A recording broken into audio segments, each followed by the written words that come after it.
With that, we have like packed lines, and I want to get as many people as I can in. Sure, We've only got a little bit of time, but I'm looking at this guy. 8. Let's do it. Yeah. Okay. So we're looking at. I'm probably going to say this wrong. It's looks like Nikol, pronouns he him from Armenia. Says wants to know, is the Bible really a reliable guidance for marriage and relationships? Am I saying your name right, Nikol? And if I am, how are you? Hi, yes, my name is Nikol, yeah. Awesome, perfect. I just want to make sure I'm not saying that wrong because it's spelled a little bit differently than I'm used to. So yeah, do you want to elaborate any on that, or is that a pretty good summary? Just, is the Bible a good relationship guide? Well, yeah, I wanted to explain it a little bit. Yeah. See, I think I was watching one of your episodes where you were talking about like relationships and marriage, and I was thinking that time that as to me, like marriage as we know it like basically it's based on the Bible, and it doesn't work outside the Bible. I mean, I see people, for example, being non-religious and getting divorced more frequently than people who are, I would say, like devout Christians. And I'm talking about Christianity since I kind of try to follow this religion and not other religions. Yeah, I'm not sure that the outcome data really reflects that, but let's start with that assumption that more religious folks stay married and start asking ourselves why, right? Like, is staying married the goal of marriage? Do you get into a marriage exclusively or explicitly because you want it to last forever? Or is it because you want a companionate, loving relationship with somebody that you deeply care about that you hope to be with for the rest of your life? Whether or not religious marriages last longer doesn't make them superior. And I think if we start to scratch the surface a little bit, we'll see that that's not even the reality in the first place. Mm-hmm. Also, I should point out that I just pulled this up. I just Googled, divorce rates between religious and non-religious people, and I found a study here that is cited on this news website. It's from news24.com, and they're just put the blurb here. Evangelical Christians actually have 26%. Non-evangelical born-again Christians is 33%. Atheist and agnostic is 30%. So Christians actually have a higher divorce rate than atheists do. Well, probably I was talking about my personal experience and experience of people I know that would probably use the passages from the New Testament, for example, where it explicitly says about like divorce being a sin. But if you tell people that they're going to go to hell for doing something, they're going to be a lot less likely to do it, which means less divorce. So yay, hooray. But is that really a win? Yeah, Catholics are against divorce, and Catholics only have a 28% divorce rate. So they're a little bit below atheists. But non-evangelical born-again Christians jump up to 33% because divorce is not taboo in their culture. So religion has nothing to do with it, aside from the fact that, like Christy just religion says, influences culture. You're taught that this is a bad thing, a wrong thing, or that you're going to be punished for it. So yeah, you don't do it. I don't think that means that it's good. I think that you're just explaining how indoctrination works. Yeah, I mean, if you follow it like word by word and not just like choose the passages that you like, I think, and then you have to really, like if you choose a person to live with, then you can't divorce unless they commit adultery. And I think, for example, I have some crisis in my life too, because when I was like, I was thinking that, I didn't question my religion at all. And once I got married, later on, like after a few years, I started thinking, like, what if, like, I wasn't a Christian anymore? Then would it be okay for me to just, divorce a person? Or maybe I was married because of like this doctrine in the first place, and I'm a little bit confused. So I was thinking, I wanted to ask you, as I understand you're atheists, what do you think about marriage? You think it's something that didn't exist before, like religion, or you think it's a good thing in general? Yeah. So human culture is most human cultures throughout history have been polygamous, but most human relationships throughout history have been more or less monogamous, if not serially monogamous, meaning that you have one partner at a time, even if you have multiple partners throughout your life. It is something that predates religion by a lot, even if we don't have like this whole ceremonial, or legal or whatever like that. The concept of two human beings deciding to live together because they like each other is a pretty old thing. And it's changed a lot over the course of culture. There was a long time, and it still is this way in a lot of cultures, where marriage is more of an economic arrangement, where it's more of a family bonding. You're bringing two groups together, where it's more of a trade for resources. Look at dowry laws in certain places. Like there's a lot there. There's a lot to say about like what cultures value women or men differentially and how marriage plays out in that way. So like, yeah, this goes way past the Bible. And insofar as like what I think about it, I think it's the same thing as any other relationship. If you want to do it, do it. And when you want to stop doing it, stop doing it. Because if you love somebody, you should want them to be happy. And how horribly miserable to be trapped in a relationship with someone who doesn't want to be with you or that you don't want to be with them. Divorce is a fantastic thing because that means that at least one of the parties doesn't want to be there anymore. So they should be free to not do that. Congratulations, go have a fun life somewhere else. So yeah, I'm all for that. If you want to do it, do it. If you don't want to be together, you shouldn't have to be.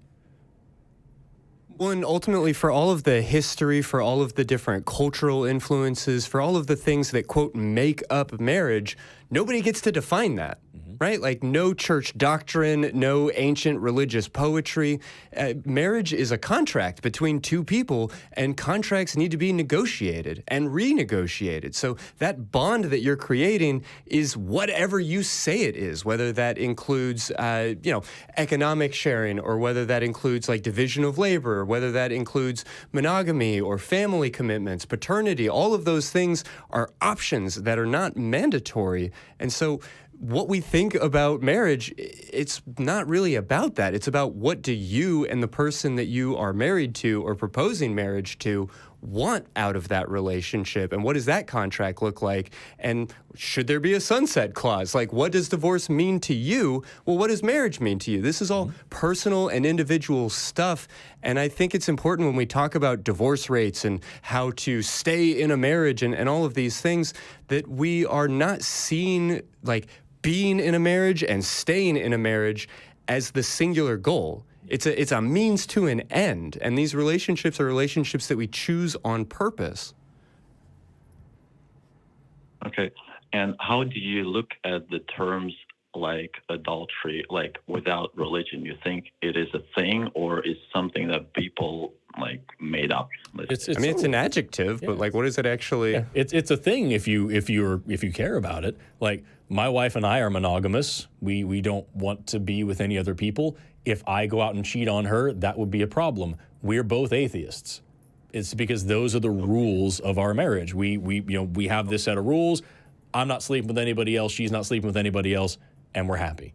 And if I violate those rules, it has nothing to do with our religious beliefs because we don't have any. It's just those are the terms and conditions. That's the vow. That's the emotional contract that you sign when you sign that marriage license. And down the line, if we want to change that or any other part of our relationship, we have the freedom to change it if we want to. If we decide that, I really just want her to be a stay-at-home creature and just cook me dinner every night. If she's into that, radical. If I decide that I really want us to go, be adventuresome and go out and screw everybody, if she's into that, radical. We'll do that. It doesn't matter as long as it's something that we both agree on and we're both happy with, then that's what we're going to do. And if we decide later on down the line that marriage just isn't as fun as we thought and we want to go back to just dating, it would change nothing but paperwork legally. We'd still do that. But that's a thing that we're free to do. And if we decide we don't want to be together at all, that's a thing that we're free to do.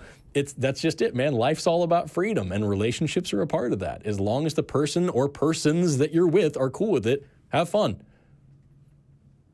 But men and women generally, as I view, they are different. What I mean by different is, what I observe, right? Maybe it's something that we acquire in our life, or maybe it's our nature, because, for example, where I live, I mean, in my family, we don't believe in, I would say like equality, right? Like they say like man is more like logically thinking, and women, they make decisions based on emotions. And I can't really understand that, but I think it has to do with our nature more than what we believe.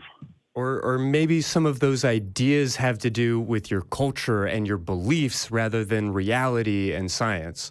I just have to kind of throw that in there because I get real squeamish when people start saying, men be like this and women be like this, because it's just cultural bullshit. I mean, it's hacky 90s stand-up more than anything, and it's just not grounded in reality. There's also strong actual scientific evidence against what you just said. Like there's no actual evidence that women think this way and men think that way. Like we talked about a little while ago, I can pull up the genetics textbook again, or I can pull up another textbook if you like. Gender and sex are different things, and gender comes down to cultural norms. Gender is a person's expression of who they are and what their sexual role in their society is. It's the society's expectations of that person. Like, it has nothing to do with any like immutable reality about who they are as a person. It's just what they feel about themselves and what the society tells them to do, and that's what it is. It's a cultural structure. So if your culture is that way, that sucks, but it doesn't change who women are or who men are. Humans are much more diverse and interesting than that. Well, maybe not like genders, maybe it's like male and female, where male is more like a leader, like this notion, and female, she like follows him. And the same thing you can also find in the scripture, where it says that man is like the head for like... Right. That's all still just culture. You write it down in your scripture, right? And then tell it to millions of people, and then have them act that way. Have them like socially punish and shun and outcast people who don't act that way. And pretty soon you'll see millions of people acting that way, and go, where did this come from? If you tell a kid that the moon is made of cheese, and you take him to a building every single week where they all sing songs about how the moon's made of cheese, and you tell them that only bad people don't believe the moon's made of cheese, and if they don't believe the moon's made of cheese, then they're going to go to a fondue pot in the sky where they're going to burn for eternity. They're going to end up believing in the moon made of cheese, man. That's the thing, is you can put anything you want in a book, and like Christy said, you teach it to a million people, they're going to roll with it. So what you're describing over and over here is just culture, and cultures change. Generation to generation, they change. The scripture doesn't change. Well, scripture's changed a lot, but that may be something that you can point to as being kind of unchanging. But even then, the same Bible says that if you rape a virgin, you can pay your dad like however many silver pieces, and then she's your property and your wife. That's not a good thing. Why don't you have a cultural belief based around that? Because you can all see how shitty that is. You just ignore that part. The Bible also says that if two men are fighting and they're in a struggle with each other, and a woman tries to break them up and accidentally touches one of their penises, you have to cut her hand off. Do you follow that rule in your culture? I'm slapping the crap out of my microphone today. It's right in front of my stupid face, and I hate it. Why don't you follow that rule in the book, right? These are just cultural practices that have been passed down for several generations and can change at any time, and should. Okay, and you think, let's not talk about the scripture. I mean, like, generally, like, if we take, like, biology, right? I mean, maybe it's something that is in us, like since the prehistoric times, I mean, it would make sense if we could find it, if we saw it, if there was evidence for it. But there's not. There's just not. There's study after study after study that, in the face of cultural expectations, proves consistently that, women and men are just as good at math and logic and all of these different things, driving, like all of these ridiculous stereotypes that we like to throw at people are just culturally made up. Yeah, and that's the thing. Like, you can look at a species that is strongly sexually dimorphic. Like, look at gorillas. Like, gorillas, you can just look at their skulls, and if you know, like, two things about biology, you can tell a million things about who they are as a species and how they behave and how they raise children and what kind of sexual selection situation they have going on. Like, because male gorillas have this massive skull with a huge sagittal crest and great big teeth, and the females are a little bit more gracile. And so you now know a huge amount about this tournament species and how long the males live compared to the females and how crappy of dads the males are going to be compared to the females. and then compare that to another species of primates like bonobos that are way less sexually dimorphic, and sure enough, you know, they are much more gentle, chill creatures. They're also matriarchal, which is radical. So like, you've got like this dimorphism here that you can point to, and you can say, yeah, this species has males that do this and females that do that, and this species is a little bit less, and so they're pretty much equal. And it turns out humans fall right in the middle of the spectrum. We are a little sexually dimorphic, but we're not that sexually dimorphic, and we're certainly not dimorphic to the point where you have predictable behaviors or practices or like whatever from, you know, whatever sex. That just doesn't track. And then you have, like you saw in the mid-roll ad, which I hope people saw, is that, you know, you talk about like the whole alpha male thing, which is really popular in our society now.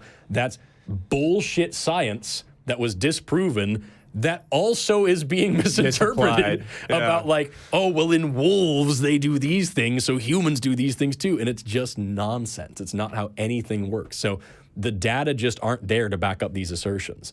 And to say that, you know, men and women have different roles biologically is to be ignorant of biology.